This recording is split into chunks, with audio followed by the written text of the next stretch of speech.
انا مالي الاسد عايز كابتن الفرقه الاول. كابتن الفرقه يلا رجاله، واحد يروح هناك يا رجاله، واحد يروح يا رجاله. كابتن الفرقه روح تعالى هنا الكوره اهي.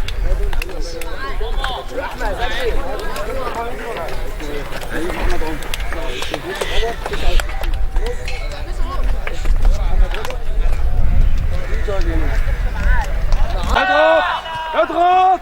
بسم الله الرحمن الرحيم. مشاهدينا متابعينا اهلا وسهلا ومرحبا بكم مرة اخرى من جديد.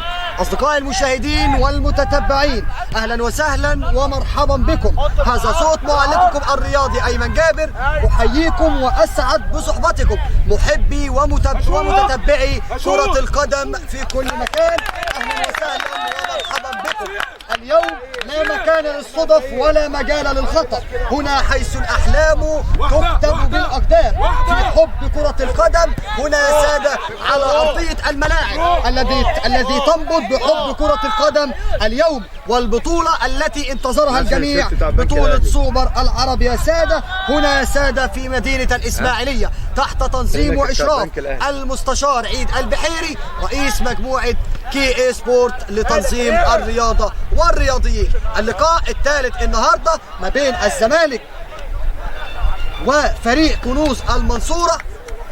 في هذا اللقاء بعد ما تابعنا اللقاء الماضي ما بين الزمالك 2011 وابناء جنوب سيناء فريق الساحل في لقاء دراماتيكي من العيار الثقيل، وانتهى على اثره بالتعادل الايجابي 2-2 زي ما عودناكم في البدايات مع تشكيلة الفرقتين لنادي الزمالك. الحارس كالعادة ياسين عبد الرحمن ومحمد رجب كقلبي دفاع، آدم أسامة ويوسف عمر، مهران علي ومعتز وسيف ياسر في وسط الملعب، أحمد السيد وأحمد زكي ومندو في خط الهجوم لنادي الزمالك. أما لتشكيلة الكابتن إسلام المرغاني وكنوز المنصورة، الحارس معاذ، خط الدفاع من اليمين للشمال، الجنايني على الباك اليمين، يوسف باك شمال، علي ومحمود قلبي دفاع، إينو والسعيد ومحمد السيد في وسط الملعب، كريم والأرطة وأمير كثلاث مهاجمين لتشكيلة الكابتن إسلام المرغني. يدير لقاؤنا تحكيميا الدولي الكابتن أحمد عيد، يعاونه كل من الكابتن أحمد خطاب كحكما مساعدا أول، والكابتن محمد الغالي كمساعد ثاني. ودي أول رأسية ولكن سهلة بين أحضان الحارس ياسين اللي تصدى بركلة جزاء في وقت قاتل كانت لفريق نادي الساحل جنوب سيناء في الوقت القاتل في اللقاء الماضي. كرة القدم يا سادة بتفاصيلها وبأرقامها أصبحت أرقام وإحصائيات تتحدث عن نفسها. فكرة القدم في مصر أصبحت حياة وليس مجرد لعبة فقط، أصبحت أرقام وإحصائيات. في هذا الزمن من الزمن الرياضي يا سادة أكثر من 30 مليون مشجع، آلاف الأندية والفرق التي وصلت إلى القمم، ملايين الأحلام التي تبدأ من الشوارع حتى تصل إلى القمة. اليوم لم تعد كرة القدم مجرد رياضة، بل تحولت إلى لغة يفهمها الجميع، لغة الشغف والانتصار. ومن هنا من بطولة سوبر العرب لم يكن غريبا أن تمتد شعلة هذه البطولة وهذه الرياضة. شعلة الرياضة وكرة القدم انطلقت أيضا من هنا من بطولة سوبر العرب. نرجع مرة تانية للقاء، تماس لصالح نادي الزمالك. هنشوف بقى ونتابع الإدارة الفنية حديثها مع اللاعبين من هنا ومن هناك. تماس بيتلعب سريع أمامية عند اللاعب رقم 13 محمد السيد، انطلاقة ولكن تغطية دفاعية. السلام عليك، السلام عليك يا كبير. معتز في وسط الملعب، ادي انطلاقة للاعبي وممثلي فريق المنصورة. الله الله الله الله الله الله الله الله الله، تصويبة صاروخية لا تصد، تصويبة صاروخية لا ترد، كورة من كوكب آخر، تصويبة من كوكب زحل، حلوة حلوة حلوة حلوة. يا ترى يا هل ترى من صاحب الهدف الجميل، من صاحب التصويبة، من صاحب الهدف، هو صاحب القدم اليسرى. خلينا نتابع ونشوف. هو الرقم 7 اعتقد ده كريم صاحب الهدف الاول. ايه البطولة دي وايه الاهداف دي وايه الحلويات دي وايه المتعة اللي بنعيشها النهاردة في بطولة سوبر العرب. اهداف اكتر من رائعة، تصويبة على بعد اكتر من 15-16 متر عن مرمى الحارس ياسين، بيتفرج عليها زي ما كلنا بنتفرج. الكورة بتروح على شماله في المقص الشمال في الزاوية اللي بيسكن فيها الشياطين. الهدف الاول لابناء المنصورة، هدف مبكر هيحلي اللقاء اللي بيجمع ما بين ابناء ميت عقبة وممثلي ايضا المدينة الشعبية الكروية اللي بتعشق كرة القدم، مدينة المنصورة. هدف زي ما بتقول بالفعل يا كابتن عمر، الكورة رايحة وعارفة مكانها، بتسكن الشباك في زاوية الشياطين. على طول محمد السيد بيحط كورة عند أمير. والله فريق كنوز المنصورة بيتحرك كده بكل سرعة من غير كورة، وده ممكن يكون مديله أفضلية. ادي أمير هيعدي المهاجم الصريح لنادي كنوز المنصورة النهارده.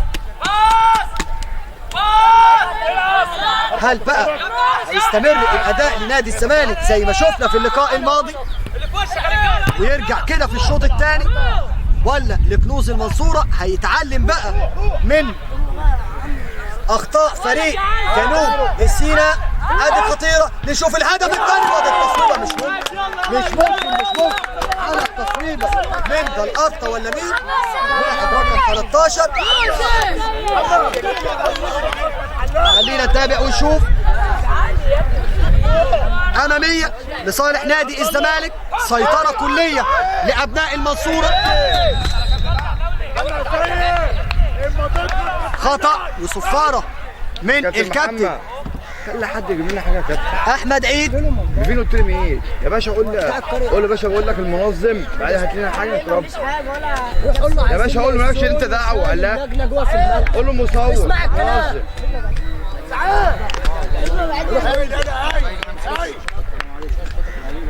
والله بعدت علينا انت روح يا باشا، قول له كلمك، قول له بس الملعب جوه كباتن. يلا يا عم. امير زكي وراه. اماميه طوليه لصالح تعرف ما راح فين؟ كنوز المنصوره. ما دي هتخد. تشتيت دفاعي لصالح نادي الزمالك.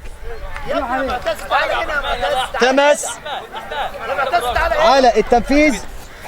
يلا عبد الرحمن اينو بيحط كورة عند محمد السيد. اللي جدع نشوف يضغط. شفنا فريق كنوز المنصورة. سلامات إصابة ليه؟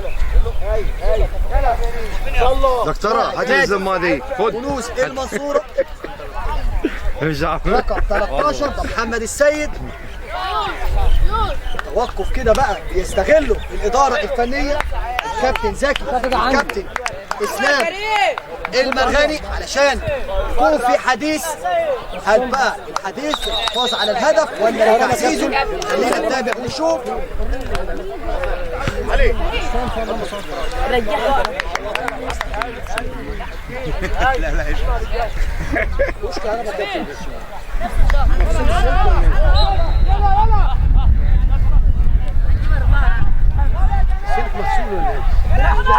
بتتلعب سريعة. ادي كريم بيحط كورة عند امير، بيستلم بيعدي، ولكن التغطية الدفاعية للاعبي نادي الزمالك. تشتيت دفاعي، شد وجذب. احمد السيد بتترد مرة ثانية من محمد السيد. الجناح الشمال لنادي كنوز المنصورة. ادي السيد بيحط كورة عند اللاعب رقم 71 ده مندو اللي بيعمل الهجمة والانطلاقة لصالح نادي الزمالك.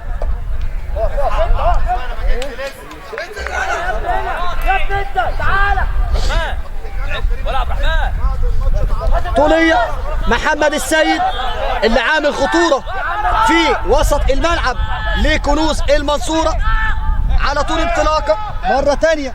اينو بيرجع الكورة شد وجذب الجنايني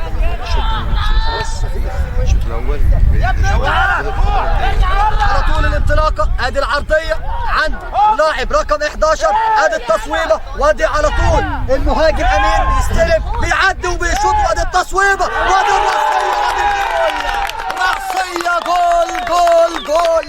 الهدف الثاني عملوها تاني ابناء المنصورة عن طريق اللاعب رقم 11 اعتقد ده محمد السيد. الهدف الثاني لصالح كنوز المنصورة، هدف ثاني بيعزز به السيطرة والاستحواذ نادي كنوز المنصورة على نادي الزمالك وابناء 100 عقبة. سيناريو بنشوفه تاني يا كابتن عمر في المباراة الثانية على ابناء 100 عقبة بيتأخروا بهدفين في الشوط الاول. اللاعب مندو بيعدي وبيفوت ولكن تعالى يا اخي اجري تغطية دفاعية لصالح نادي الزمالك. ضربة ركنية على طول بتتلعب للخلف بيغير الملعب هناك عن يوسف عمر بتتقطع بقت مرتده 2-1.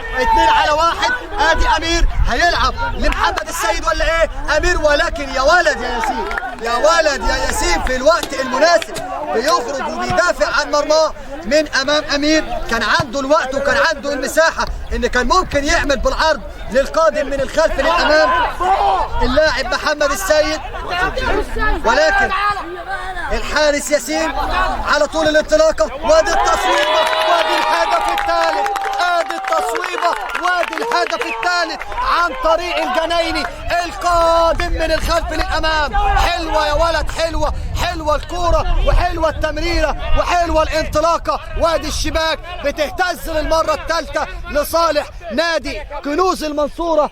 الهدف الثالث يا ساده لابناء المنصوره على ابناء 100 عقبه. 3 أهداف ثانية ما تنزلش بقى لما مقابل لا شيء. ماشي انت شوف انت ماشي شوف يلا خش.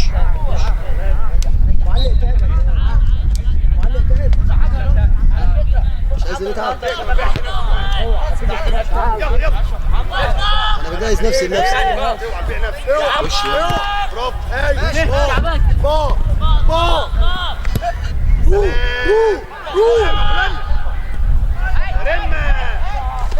بنرجع تاني مع حضراتكم في منتصف الشوط الثاني ما بين ابناء كنوز المنصورة وابناء 100 عقبة. مازال التقدم ب3 أهداف مقابل لا شيء منذ بداية هذا اللقاء.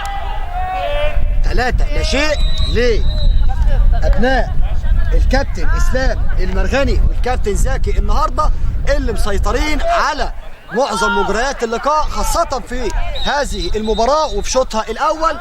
وأيضا كان عندهم أكتر من فرصة في الشوط الثاني كانوا ممكن يسجلوا بيها ويزودوا بيها الفارق الأهداف إلى 4 أو 5 ولكن بيعمل بقى تغييراته وتعديلاته الكابتن إسلام علشان يجهز لاعبته للمباريات المتبقية في هذه البطولة. بيجرب لاعبته بقى. كرة بتتلعب لصالح ابناء 100 عقبة لنادي الزمالك على طول. هو له ما كلمنيش. ضغط من كريم في وسط الملعب صاحب الهدف الاول الرائع في هذا اللقاء صاحب التصويبة الصاروخية. عندك هدف كمان يا كابتن عمر للاعب كريم لاعب نادي كنوز المنصورة. الهدف الأول في هذا اللقاء كان بتصويبة صاروخية، هدف هيخلي طعم البطولة، واحد من أهداف البطولة في هذا اللقاء. أمامية طولية حلوة يا ولد الفكرة، وحلوة الكورة، ولكن ما بتوصلش عند المهاجم مندو مهاجم نادي الزمالك. الجنايني يعمل تشتيت، خلاص هيبدأ يحافظ على النتيجة الكابتن اسلام المرغاني. التعليمات اللي شايفينها من خارج الخطوط للاعبيه. أمامية هتاخد يا ولد على الثرو باص، حلوة الكورة 1-2 داخل منطقة الجزاء، ولكن المرغاني بالمرصاد بيعمل التاكل. انت اللي عملت كده. عايز دلوقتي خمسة كله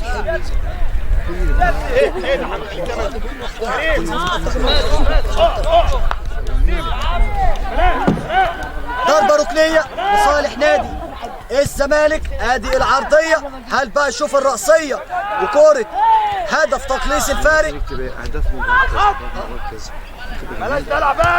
مرة تانية حلوة يا ولد، ادي العرضية عايز يباغت حارس المرمى. غير يلا غير. تعال امير، تعال امير، أمامية لصالح نادي كنوز المنصورة. ضربة مرمى، تغييرات وتعديلات، هيخرج حارس المرمى معاذ وهينزل الحارس البديل. قلت لكم الكابتن اسلام المرغاني، الكابتن اسلام المرغاني بيحافظ على لاعيبته وعلى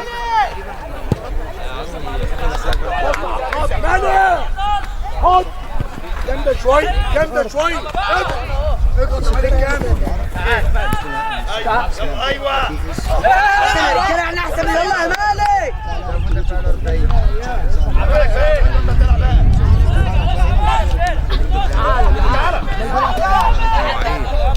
مرة تانية كورة لصالح نادي الزمالك. بقول لحضراتكم الكابتن اسلام المرغاني بيعمل روتيشن ما بين اللاعبين داخل ارضية الملعب، بيجرب كل اللعيبة، بيقف على الجاهزية البدنية والفنية لكل اللاعبين. ادي انطلاقة بيقطع على طول محمد السيد، انطلاقة من الجبهة اليمين. هنشوف بقى الهدف الرابع، ولكن بيقراها من بدري ادم اسامة. كرة لصالح نادي الزمالك. تعالوا هنا. تماس لصالح نادي الزمالك. لف ودوران حلوة يا ولد، الكرة بالمهارة وبالسرعة، ولكن التغطية الدفاعية لصالح كنوز المنصورة. ادي انطلاقة، هنشوف بقى الهدف الرابع ولا ايه من السيد، ولكن يا ولد يا ولد يا ولد يا ولد راجع بكل قوة وبكل صرامة، بيمنع الهدف الرابع اللاعب معتز لنادي الزمالك. ايوه انطلاقة، تغطية دفاعية وتشويق، كرة في وسط الملعب لصالح نادي الزمالك. روح عمالك روح. أمامية لصالح كنوز المنصورة. حلوة الكورة، قريب من الكورة حكم اللقاء والمساعد الأول الكابتن أحمد خطاب.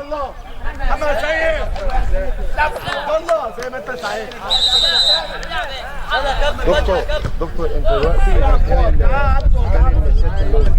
كابتن الفشار ظبط انت الدنيا دلوقتي مكان كابتن الفشار، ظبط الدنيا.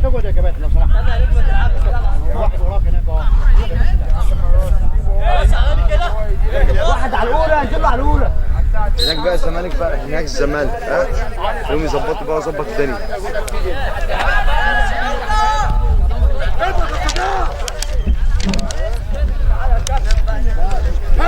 كورة في وسط الملعب لصالح نادي الزمالك.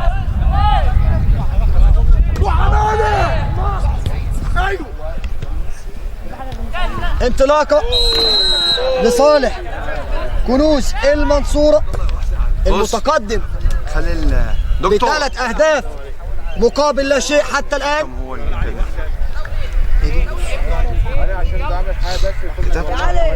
كتبت لك الماتش اللي فات والماتش ده لم يخلص بقى. بتكلم على الصبح النهارده مش فاكرهم كلهم، كانوا 3 ماتشات. انا عايزه في ماتش خلص تعادل.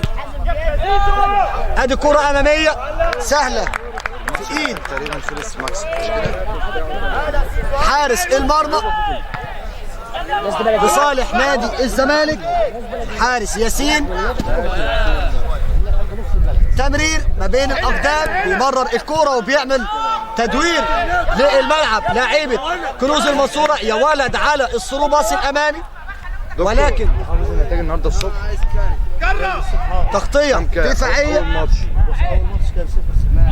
وتاني ماتش ادي مرور وادي تصويبة، ولكن حكم اللقاء قريب بيطالب بركله جزاء لاعبي 5-2 كنوز المنصورة. اللي هو بينه وبين مين؟ بين تلال يا دكتور لا، لا. حافظ النتائج بالفرق بتاعت 3 ماتشات الاولانيين. خد اكتب اكتبهم. لا لا لا في لا ده هم جابوا واحد. لا لا يا باشا لا لا لا في غلط في اول ماتش كان تعادل. لا لا كان 2-2 تعادل. يا مالك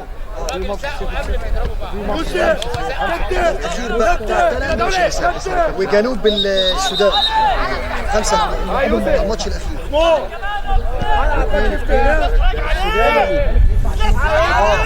هدف الليل.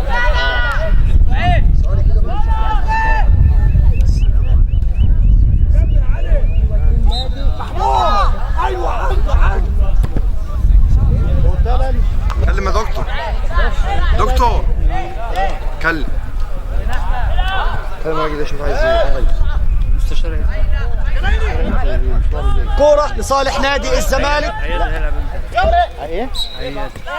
خطأ لصالح نادي الزمالك. سلامات ليه اللاعب رقم 38 في وسط الملعب لنادي الزمالك.